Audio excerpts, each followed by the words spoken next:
Kindlasti oled sa kuulnud sellest, et tööjõuturul töötab täna koos 4 põlvkonna töötajad. Meil on 50-ndates beebibuumerid, meil on 40-ndates X-põlvkond, meil on 30-ndates Y-põlvkond ja meil on 20-ndates Z-põlvkond.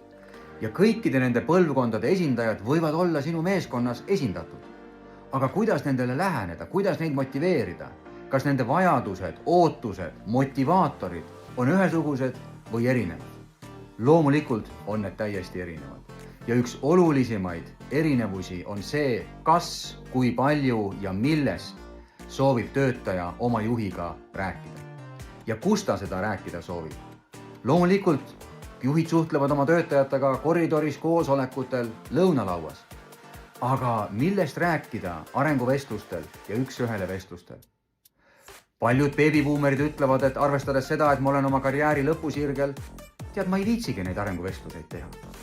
40-ndates X-põlvkonna esindajad soovivad vähemalt korra aastas oma juhiga kindlasti kohtuda ja näidata, mida nad on saavutanud ja võib-olla rääkida järgmise aasta plaanidest.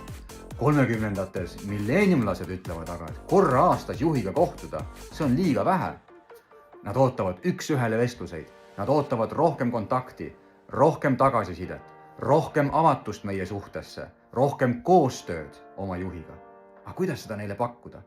Ja Z-põlvkond, kes ootab lisaks sellele tagasisidele ja üks-ühele vestlustele veel tähendust, et see organisatsioon töötaks oma visiooni, väärtuste, missiooni ja tähenduse kaudu. Aga kuidas seda kõike teha? 16. detsembril on toimumas järjekordne juhtimiskoolitus tagasisidekultuuri loomine meeskonnas, kus me räägime just nimelt sellest, missugused on erinevate põlvkondade töötajate ootused ja missuguste vestluste kaudu suudad sa nendele inimestele lähemale jõuda, neid kõnetada ja neid motiveerida. Me vaatame seal väga põnevat 6-osalist arenguvestluste metoodikat. Igal vestlusel on oma eesmärk, omad tööriistad ja omad tehnikad selleks, et just nimelt selle konkreetse põlvkonna esindajat motiveerida.